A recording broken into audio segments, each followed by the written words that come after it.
হয় নাজবিন চাওক ইতিমধ্যে আমাৰ ৰঙিয়াৰ যি সাংবাদিকতা ইতিমধ্যে কৈছে যে কালি নিশাৰ ভাগত ৰঙিয়া আৰক্ষী আলফাৰ বিৰুদ্ধে এক অভিযান চলাই আছিল আৰু তেওঁলোকে আচলতে বিশেষ সূত্ৰৰ পম খেদি এটা খবৰ পাইছিল যে যিগৰাকী প্ৰাঞ্জল দাস সেই প্ৰাঞ্জল দাসৰ আচলতে আলফা স্বাধীনৰ লগত তেওঁৰ লিংক আছিল সেই লিংক থকাৰ সন্দেহত তেওঁক আচলতে এনকাউণ্টাৰ কৰা হৈছে আৰু সেই অভিযান কালত আমি যিমান দূৰ এই প্ৰাথমিক তথ্য লাভ কৰিছোঁ যে প্ৰাঞ্জল দাসৰ ঘৰত অভিযান চলাইছিল আৰক্ষীয়ে ৰঙিয়া আৰক্ষী আৰু তেওঁৰ ঘৰত কিছুমান আচলতে অসাংবিধানিক সামগ্ৰী উদ্ধাৰ কৰিছিল সেয়া আলফা স্বাধীনৰ পতাকাই হওক তেনে কিছুমান অনুষাংগিক সামগ্ৰী উদ্ধাৰ কৰিছিল আৰু উদ্ধাৰ হোৱাৰ পাছতেই আচলতে আৰক্ষীৰ সেই সন্দেহ অধিক বৃদ্ধি পালে আৰু বৃদ্ধি পোৱাৰ পাছতেই আচলতে এনে কিছু প্ৰেক্ষাপট উদ্ভৱ হ'ল য'ত আচলতে প্ৰাঞ্জল দাসক ৰঙিয়া আৰক্ষীয়ে আচলতে এনকাউণ্টাৰ কৰিছে আৰু চাওক নাজবিন এয়া আচলতে এই প্ৰথমগৰাকী নহয় যিহেতু কিছুদিনৰ পৰা দেখা গৈছে যে যেতিয়াৰ পৰা ডিজিপি জিপি সিঙে এই আলফা স্বাধীনৰ সন্দৰ্ভত কঠোৰ হ'বলৈ আৰম্ভ কৰিছে তেতিয়াৰ পৰা দেখা গৈছে যে উজনিৰ পৰা নামনিলৈকে আলফাৰ বিৰুদ্ধে যি অভিযান সেই অভিযান তীব্ৰতৰ কৰি তুলিছে প্ৰত্যেকখন জিলাতে আচলতে অসম আৰক্ষীয়ে বিশেষ সতৰ্কতাৰে আলফাৰ বিৰুদ্ধে তেওঁলোকে অভিযান অব্যাহত ৰাখিছে ইতিমধ্যে তিনিচুকীয়া শিৱসাগৰত মুঠতে 4জনকৈ ব্যক্তিক আচলতে আলফাৰ স্বাধীনৰ লগত জড়িত থকাৰ সন্দেহত এনকাউণ্টাৰ কৰা হৈছে আৰু যিগৰাকী প্ৰাঞ্জল দাস কালি নিশাৰ ভাগত যিহেতু তেওঁক এনকাউণ্টাৰ কৰা হৈছে এইগৰাকী পঞ্চমগৰাকী ব্যক্তি এতিয়া উল্লেখনীয় হ'ব যে আলফা স্বাধীনে এই সন্দৰ্ভত কেনেধৰণৰ প্ৰত্যুত্তৰ দিয়ে তেওঁলোকে এই দায়িত্ব স্বীকাৰ কৰেনে যে তেওঁলোকৰ লগত এই যিকেইগৰাকী ব্যক্তিক এনকাউণ্টাৰ কৰা হৈছে তেওঁলোকৰ কোনো ধৰণৰ সম্পৰ্ক আছেনে নাই সেই কথাটো আচলতে আলফা স্বাধীনৰ ফালৰ পৰা যেতিয়া স্পষ্ট কৰিব সেয়া লক্ষণীয় হ'ব ইতিমধ্যে প্ৰাৰম্ভিকভাৱে যিহেতু পৰেশ বৰুৱাই এই কথাটো কৈছে যে তেওঁলোকৰ লগত কোনো ধৰণৰ সম্পৰ্ক নাই গতিকে আৰু ইতিমধ্যে দেখা গৈছে যে ডিজিপি জিপি সিঙে এটা কথা বাৰে বাৰে কৈ আছে যে ছ'চিয়েল মিডিয়াতে হওক বা বিভিন্ন ধৰণৰ মাধ্যমতে হওক আলফা স্বাধীনক সমৰ্থন কৰাকৈ বা এনেধৰণৰ যি বিদ্ৰোহী সংগঠন আছে সেই সংগঠনক আচলতে সমৰ্থন জনাই কোনো যদি লোকে মন্তব্য কৰে বা কোনো ধৰণৰ তেনেধৰণৰ সমৰ্থনমূলক মন্তব্য যদি দিয়ে তেনেহ'লে তেনে ব্যক্তিৰ বিৰুদ্ধে কঠোৰ ব্যৱস্থা লোৱাৰ কথা ইতিমধ্যে তেওঁ ছ'চিয়েল মিডিয়াত বা তেওঁ সামাজিক মাধ্যমত ইতিমধ্যে টুইট যোগে সেই কথাটো স্পষ্ট কৰিছে আৰু তাৰ পাছতে এতিয়া দেখা গৈছে যে আলফা স্বাধীনৰ বিৰুদ্ধে যি অভিযান সেই অভিযান তীব্ৰতৰ কৰাৰ সময়তে এনেধৰণে ইজনৰ পাছত সিজন লিংকমেণ্টেই হওক বা আলফা স্বাধীনৰ লগত প্ৰত্যক্ষ পৰোক্ষভাৱে জড়িত থকা এনে ব্যক্তি এতিয়া ইজনৰ পিছত সিজন অসম আৰক্ষী জালত পৰিছে গতিকে অনাগত সময়ত লক্ষণীয় হ'ব এই সমগ্ৰ বিষয়টো আচলতে কোন দিশে গতি কৰে আলফা স্বাধীনৰ তৰফৰ পৰা এই সন্দৰ্ভত কি মন্তব্য কৰে সেয়া লক্ষণীয় হ'ব আমি ইতিমধ্যে তেওঁক কৈছোঁ যে জিএমচিত তেওঁক চিকিৎসাধীন কৰি ৰখা হৈছে তেওঁৰ বাওঁ ভৰিত যিহেতু বুলেট ইঞ্জুৰি হৈছে গতিকে তেওঁক চিকিৎসা চলাই আছে আৰু আমি যিমান দূৰ তথ্য লাভ কৰিছোঁ যে ইতিমধ্যে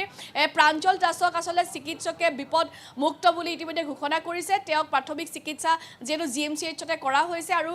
কিছু সময় পাছতে যিহেতু চিকিৎসকে তেওঁক হয়তো ঘৰলৈ যাবলৈ দিব পাৰে কিন্তু বৰ্তমান তেওঁ চিকিৎসা চলি আছে কিন্তু বৰ্তমান বিপদমুক্ত তেওঁ বাওঁ ভৰিত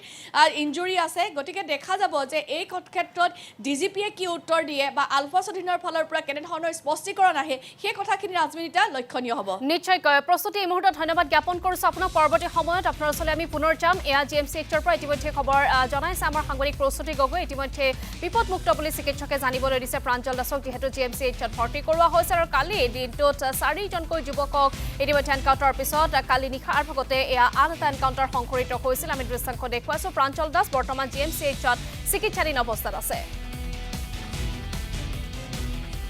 আৰু ইতিমধ্যে এই সন্দৰ্ভত কংগ্ৰেছ নেত্ৰী মীৰা বৰঠাকুৰে এক মন্তব্য আগবঢ়াইছে সেয়া আমি আপোনালোকক এই মুহূৰ্তত শুনাই ল'ব বিচাৰিছোঁ নমস্কাৰ চৰকাৰ এখন চৰকাৰৰ হৈছে কি সন্দেহত 4টাকৈ ল'ৰাক গুলিবিদ্ধ কৰা হ'ল ইয়াৰ আগতেও আমি দেখিছোঁ বুলডোজাৰ চলাইছে তেওঁলোকে তাৰপিছত তেওঁলোকে উচ্ছেদৰ সময়তো তেনেকুৱা কৰিছে মানুহক ড্ৰাগছৰ বুলি তেওঁলোকে এনকাউণ্টাৰ কৰিছে বিভিন্ন সময়ত কিন্তু আইনত আদালতত প্ৰমাণিত হৈছে যে এইবিলাক হঠকাৰী সিদ্ধান্ত চৰকাৰে লৈছে তাৰ মানে এতিয়া সন্দেহ কৰিলে গুলিয়াই দিব নেকি যদি সন্দেহ কৰিছে তেতিয়াহ'লে তেওঁলোকক গুলিওৱাৰ পৰিৱৰ্তে পুলিচে কৰায়ত্ব কৰিব পাৰে কৰায়ত্ব কৰি পেলাই আইনী ব্যৱস্থা ল'ব পাৰে কিন্তু সন্দেহতে যদি এতিয়া গুলিয়ায় তেতিয়াহ'লে এইখন প্ৰশাসনেতো বহু মানুহক বহু কথাত সন্দেহ কৰিব ই অত্যন্ত দুৰ্ভাগ্যজনক কথা এনেকুৱা চৰকাৰখন একচুৱেলি কাৰ কাৰণে চৰকাৰখন উন্নয়নমূলক কামৰ কাৰণে এটা সময়ত আমি দেখিছিলোঁ একদম অমানিশা আহিছিলে সন্দেহৰ মাজত গুপ্ত হত্যা হৈছিলে ল'ৰাবিলাকক অসমীয়া ল'ৰাবিলাকক জধে মধে গুলিওৱা হৈছিলে হত্যা কৰা হৈছিলে বহু অসমীয়া যুৱক ঘৰত শান্তিৰে ৰাতি টোপনি শুব পৰা নাছিলে নিদ্ৰা হৰিছিলে আমি আকৌ সেই দিনলৈ উভতি গ'লো নেকি কালি যি 4জন যুৱকক গুলিবিদ্ধ কৰা হ'ল ইতিমধ্যে আলফাৰ অধ্যক্ষ সেনাধ্যক্ষ পৰেশ বৰুৱা ডাঙৰীয়াই কৈছে তেওঁলোকৰ আলফাৰ লগত কোনো সন্দেহ নাই আৰু যিজন যুৱকক আপোনাৰ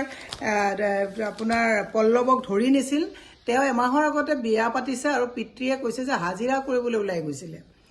আৰু অন্য হাতেদি এটা কথা তেওঁ সবকা সাথ সবকা বিকাশৰ কথা কয় উন্নয়নৰ কথা কৈ থাকে কিন্তু মুখ্যমন্ত্ৰীয়ে এটা কথা পাহৰি গৈছে যদি কেনেবাকে যদি আলফালে গৈছেও তাৰমানে উন্নয়ন যে স্থবিৰ যুৱ প্ৰজন্মৰ যে সংস্থাপন নাই এইটো অকপতে তেওঁ স্বীকাৰ কৰি লোৱাটো উচিত গতিকে আমি মাননীয় মুখ্যমন্ত্ৰী মহোদয়লৈ এটা কথা জনাব বিচাৰিছোঁ ক্ষমতাত থকা মানেই ৰজা স্বেচ্ছাচাৰী ৰজা হ'ব নালাগে ল'ৰা ৰজাৰ দৰে কাম কৰিব নালাগে